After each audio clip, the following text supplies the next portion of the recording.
I'm busting fools and teaching schools, sharing tools and breaking rules. Who's your daddy? They say it's me, breaking it down for all to see. Keep it simple, keep it clear. The status quo is all I fear.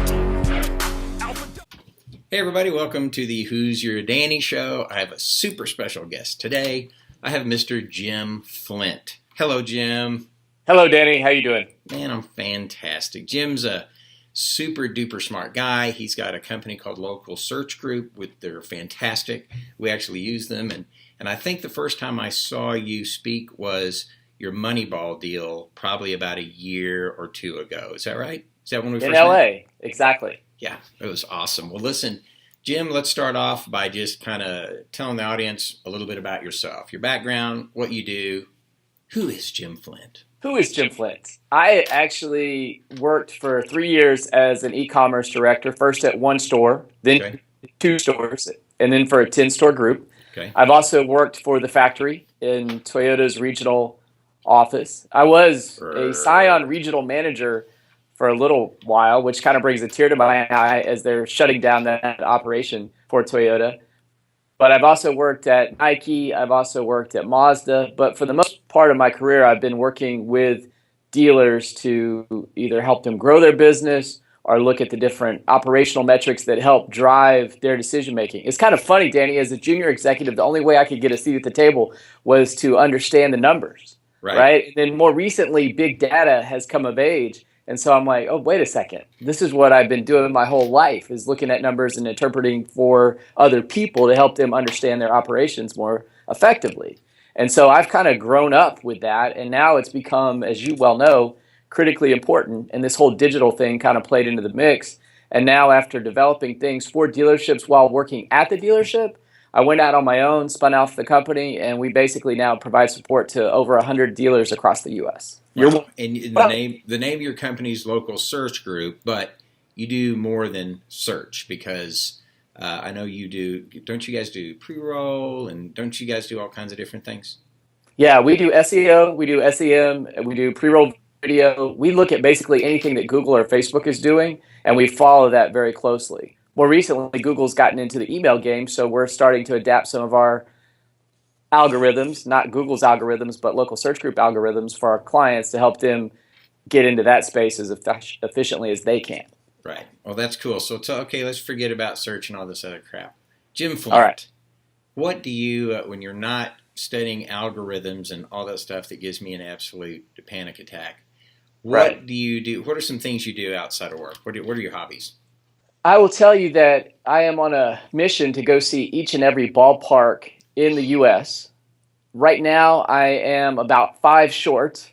Which ones you short? I am looking at, this summer we're going, my wife and I, Cheryl, who I've been married to for 22 years, wonderful woman. She puts up with me, encourages me, supports me, all that, kind of my best friend too. So we'll travel, and this year we're going to Milwaukee and Detroit. Ooh. So that's kind of the steps. And then we've got Oakland and Florida, the Miami Marlins, or Florida Marlins, I think. They're outside of Miami. Then Toronto, Cincinnati, and then we're going to finish off with the new Yankee Stadium. We went to old Yankee Stadium. So, yeah. When are you going to Yankee Stadium? I'm going in May. In May? Oh, no, I'm looking a couple of years out. Last year we went to the Mets Stadium, Citi Field. Right. And New York is a wonderful town. But we're going to save up before we go back because it's an expensive town as well. So you went to the old Yankee Stadium? I did. Okay. I did. Okay, so who's your team? Who's your Major League Baseball team? My team is the Houston Astros. Okay. I grew up all around, but you're the there Astros, in Houston? Yeah, interestingly enough, in 2005, when they lost the World Series in 4 games to the Chicago White Sox. Mm-hmm. As the game was ending, I think they lost 1-0. So everybody stayed till the end. And I literally walked out of the suite that I was in, and we were next. It was Fox Sports. That's who I was attending the game with. Right. They're the regional affiliate for a lot of the baseball teams. Jerry Reinsdorf was literally 15 seconds later celebrating the victory. He's the owner of the Chicago White Sox and the owner of the Chicago Bulls. Right.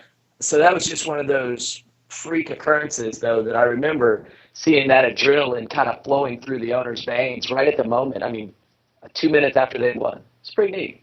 Oh, that's awesome. Now, and the Astros had recently suffered huge losses. They lost 100 plus for 3 years in a row. My buddy and college teammate Reed Ryan, son of Nolan Ryan, Right. is now the president of baseball operations. So when he took the job, I called him up and I said, "Buddy, are you up for this?" And he goes, "Look, Jim, there's nowhere to go on this one but up, straight up." And so, if you remember last year, they made the playoffs. There's a lot of enthusiasm about the team, and Right. he's really doing a great job. And it's good to see a former teammate doing so well. Leading the organization. He's not playing for them.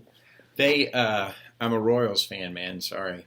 No, it happened. I know, but it's another underdog story. I love when these teams that have been facing adversities, they come through, they rally, they build a team, they beat the big, bad, evil empires. I mean, it's true, right? The $50 million, $70 million payrolls for the Astros, and the Yankees and Dodgers have $200+ million. So how do you win the World Series like the Royals did with 1/4 the payroll of the Los Angeles Dodgers? It's amazing. Awesome baseball talk, and I'm a big fan. We've talked about this before. My dad played professional baseball for years and years. He was retired when I was born, so I never got to really see it, but I got to see all the scrapbooks, and I eat, breathe, sleep baseball, love it. And speaking of baseball, this is a great segue, because probably, and I'm not just saying this because you're on the show, one of my favorite workshops of all time was the one you delivered on Moneyball. And it took something really familiar to me, baseball, and really the story of Billy Beane, the Oakland A's, which I want you to get into, and translated it into what I do today, and making some kind of sense of digital advertising budgets in my life as a general manager. Because I'm telling you, if I live a good life and I'm really good to people and I go to heaven, God's going to tell me how I should have spent my digital advertising budget when I get there. And I guarantee I'm going to go, "Oh, God, I was thinking I almost did that. I did that once, and then I changed my mind." So it's something that I don't care who's watching, that it's frustrating. And it made sense of it, and it put it in terms I can understand. So tell the audience a little bit about Moneyball, about what Moneyball is, and kind of how you translated it into a language we could understand. Well, if you remember, the book Moneyball came out in 2004 by Michael Lewis. Did you read it by chance? No, I read the first 3 chapters of every book, and then I see a squirrel. Okay, fair enough. Well, I read through it. I tore through it. I grew up like you with my dad. He didn't play in the major leagues like your dad did, but definitely had the baseball cards. I would get quizzed on stats. We'd keep score of the games, 4-6-3, all these things. So numbers were inherently intuitive to me. So in the book, Michael Lewis follows Billy Beane for a year as the general manager of the Oakland A's. And the premise is that he's got to compete with the New York Yankees. And that particular year that he tracked, I think it was 2003, the A's were able to get to the same level that the Yankees did on about 1/4 of the payroll. Right. And the thing that he noted that was important to the game was when you have the same finite resources, i.e. dollars, what is it that you're really trying to get? And what he broke it down to, and I think the analogy for the car business is we should be looking at cost per sale. And what he was looking at was cost per win. But the deal with the A's and the Yankees would pay for more mature players that hit home runs and had RBIs. There was a premium for those particular statistics. But what Beane and his team figured out, I think it was Paul D. Podesta, he went to Yale, had an economics degree, no experience in baseball. In fact, did you know he's now the general manager of the Cleveland Browns? Yes. Which is that's amazing. Sure, I don't know. And I even heard them mention in an interview that he's going to try to apply the same Moneyball formula. Why not? If it works, it works. And this is the guy that was played by Jonah Hill in the movie. Yes, okay. And Jonah Hill was wonderful. And so as you read through the book, he figures out, well, we can't afford to pay for the same things other people are paying a premium for. We've got to find a value equation. And a lot of people did things by gut, right? The scouts were like, oh, she's got an ugly girlfriend. Ugly girlfriend means a lack of confidence, right? And so it was this kind of thinking. And if you've ever been to an asset meeting, I'm not saying it's quite like that, but at the dealership, it can be a little bit about, oh, he's a mooch or he's a bug, or, you know, we need to hit Repo Joe and get that contract in. And there's all kinds of things that are parallel in my mind to what was going on in that universe. But what they figured out was to win games, you had to score runs. Right. And so they actually started paying a premium for people that didn't make outs. Right. So nobody was looking at it that way. It was always, what numbers could you put up? Right. It wasn't that those guys struck out a lot, because once you got on base, it meant you had a chance to score runs. And when you had a chance to score runs, you had a chance to win games. And so they pursued a different metric that at the end of the day resulted in the same level of accomplishment during the regular season. Now, I wish there was some way to tell you that the A's won the World Series. They didn't, right? But they made it to the playoffs many years in a row. And then the guy at the end of the movie Red Sox try to hire Billy Beane away. They don't get Billy Beane, but they adopt his principles, and they won, I guess, 3 World Series in 7 years after 80 or 90 years of not winning a game. And now, ironically, Danny, today, the guy who was overseeing that operation as the general manager is the GM of the Chicago Cubs. And the Cubs are favored 4-1 in Vegas to win the World Series this year. I don't know if we'll see it happen, but I'm going to predict it here on your show today. That's it. Cubs, well, I'm telling you, I think that's a good place to put your money. They've done that. They've developed it from within. And, you mentioned something kind of struck with me, that when some people can't compete, and that kind of hits with me because I'm a smaller dealer, and so we can't just throw money at things. And I'm talking from a digital advertising budget. I have to be very careful, and we have to make sure what we're doing is efficient and working, because I just can't go toe-to-toe with the Yankees or the giant dealer groups. And so that's where it hit with me, and it's been very meaningful to me. I'm still a work in progress. I'm still trying to figure this out. But so when you go in there, and let's talk about from a dealership perspective, how that Moneyball formula kind of translates. Okay, so there's a couple of things when you go in and talk to a dealership, and my whole goal with this was to get everybody pulling on the rope in the same direction. Right. Most of the metrics that you have, you can kind of game the system. But there's 2 key ones. One of them is cost per sale. If you as a GM don't know where you are on that each and every month, it means you also don't know what you're doing. You're doing a lot of those gut instinct things, right? Right. And so what I was doing, I literally tried every metric through the system to try to get the desk and the internet department on the same page. Right. And so whether that was appointments, shows, leads, visitors, desk confirmations, early manager TOs, the one place where we took all the noise out, because any pay plan or any CRM can be gamed to manage the pay plan. Right. Point being, some of my stores were giving their internet directors a $1,000 bonus if they closed 10% of the leads that came in. Right. So it's October, we're in Dallas, and it's a state fair. Right? And the dealer goes out and gets all these leads from the state fair. Right. And the internet director's like, that's BS. He's not only spending advertising dollars, but he's jacking up my pay plan. I'm not entering those state fair leads into my CRM, because that'll send my closing ratio down to like 2%. Sure. So I'm out on that. So I realized, okay, leads and closing ratio, while it sounds good, it's really not the end-all be-all. Right. The Moneyball factor came to me when I realized that there were 2 places you couldn't argue with. One would be the number of visitors coming to your website each and every month. Right. The second place would be your income statement, bottom right-hand corner, that includes the number of new and used cars that are sold. Right. Not just new, but the combined number. Sure. And as I began tracking this information over time, I found that there was high correlation to profitability. Right. Which got the general manager in the right spot, because he's typically getting paid on net. Right. And it also got the conversation with the internet director and the general manager moving forward, because the general manager started talking about, hey, I'm going to drive this traffic to the website. hey, I'm going to get people on our website. Can you get them to look at the photos? Can you get them to submit the leads? Can you get them to make the phone calls? And what I found invariably, and by invariably, I mean like 95% plus confidence intervals, when someone who tracked their Moneyball factor, their correlation to profitability in this Moneyball factor had a tendency to maximize around 2.0.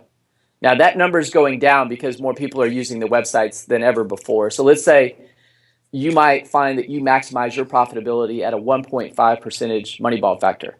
The reason is that you can over advertise, right? If you send so many people to your website who then pick up the phone and call or submit leads and you don't have the bandwidth from a sales support perspective, you really shouldn't spend any money on advertising, right? Right. And subsequently, if you don't have enough units on ground to support the volume of vehicles that you're thinking you want to sell, even though you might have the right advertising, the right number of visitors to your website, and the right number of people on your sales team, you still can't get to that number. So there's kind of this automotive Bermuda Triangle that is foundationally supported by the Moneyball factor that really just help guys like you were describing earlier who weren't comfortable yet, right? Because now you have to be.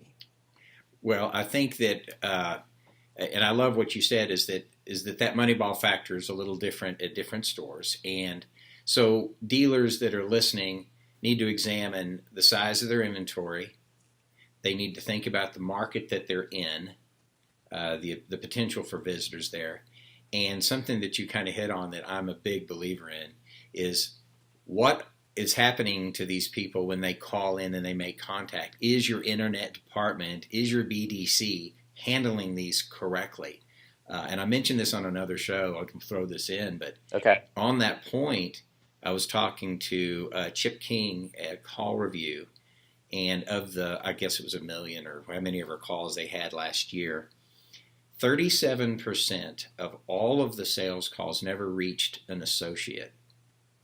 And I was like, there's no way. Well, the other call companies gave right at the same percentage. So we're talking about advertising dollars. And so if you're going to go out and spend advertising dollar, for every dollar, you're only getting 2/3 of that to even get to the actual person. So making sure that you know what to do with these leads or with these conversions when you get them, making sure that you have the right amount of inventory to adjust your money factor to as well, correct? Oh my gosh, yeah. And one of the biggest things really is with your operator. She's a huge conduit, and people just glance over it, but a couple of things. If you have, in Texas, right, we have a lot of Spanish speakers that'll call in. They need to know how to say entiendo inglés or un momento por favor versus kind of giggle or get uncomfortable. Right? That's a deal that you're missing because of a lack of understanding of what the customer needs. Sure. The same thing happens when somebody calls up and says, "Hey, how do you get to your location?" I mean, every dealership in America should have a white post-it note taped right there by the phone that gives directions from either of 2, maybe even 4, north, south, east, and west. You ask the customer where they're coming from. Okay, from that direction, you'll exit 735, you'll take a left, and you'll take a right on Amarillo Drive, whatever it might be, right? Get me to the store. And then the last thing, and I got to say this, Danny, they transfer the call to a black hole, right? They think it's going to the GSM or there's nobody calling anybody back. It's not happening. And if you ever really want to ruin your day, sit down, grab a cup of coffee, and listen to calls for a while. And just make sure there's no sharp objects nearby. Okay, let's go back. So another thing that I remember when I was watching you do the Moneyball is you had, at least initially, some different percentages to look at some of the different avenues that you can spend from a digital standpoint. And that helped me a lot because I would just overspend in one area, underspend in another area. So can you line out a little bit about how you diversified those numbers? Yes, and for people that want more, here's the paid political announcement.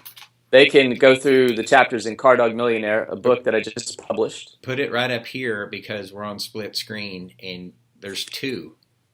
2. Yeah, awesome. Very good. So yeah, you can pick that up on Amazon in Kindle, hardback, paperback, and we are getting someone else to record the voiceover for the book. Oh, sweet. My voice was not quite what we needed for Oh, I like this. your voice for this. But it's a good book. It goes through that. And what you're talking about was my quest to go in and find out if spending more money on traditional advertising benefited you in terms of sales volume more so than spending money on digital advertising did. We were kind of at that tipping point where people didn't know how much. And what I found was this. First and foremost, you can overspend. So there is such a thing as too much of a good thing. Right. And at that time, what I found was people had a tendency to maximize their profitability because we're trying to sell cars and make money. It's not just sell cars. So as I looked at the numbers, volume didn't necessarily translate to profitability, and overspending in traditional or overspending in digital did not translate into profitability. At that point, it was really somewhere between 35 and 65% of your budget should go to digital advertising. Because at the higher ends of either scale, you're distorted. You weren't really, and this is the thing, advertising is about going to where the people are. Sure.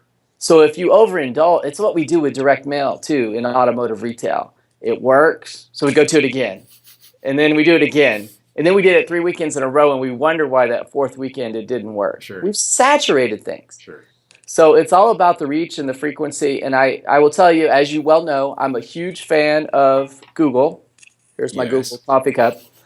Because the difference between them and every other form of advertising is that Google has intent behind it. All the other advertising ultimately interrupts what it is that you're doing. Right. Right? The radio ad interrupts your listening to the music. Your drive down the road, right, where you see the billboards, it's interrupting your line of sight. TV commercials. I mean, if you watch the NCAA tournament in a few weeks, watch the last 2 minutes of the game. It will play out over 18 minutes with all the timeouts, and you will see more commercials than you'll know what to do with, right? But with Google, relevance is the ultimate trump card. And if you get to people what it is that you have the ability to sell, you get your products in front of them at the point at which they want to buy it. Right. I mean, that's why they're a $400 billion company, right? 0 moment of truth. There you go. Didn't you just go to Google? Right. Do what? Didn't you just come back from a trip to Google? No, I didn't go. I didn't go to the Google deal. I went. It's probably been a year or two ago. Okay. I was just there for a few minutes. Then they kicked me out.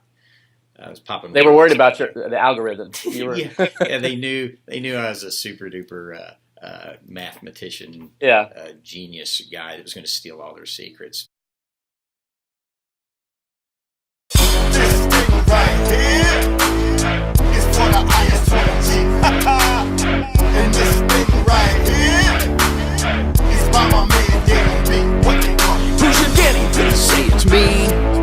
Been doing cars since '83. I'm busting fools and teaching schools, sharing tools and breaking rules. Who's your daddy? They say it's me. Breaking it down for all to see. Keep it simple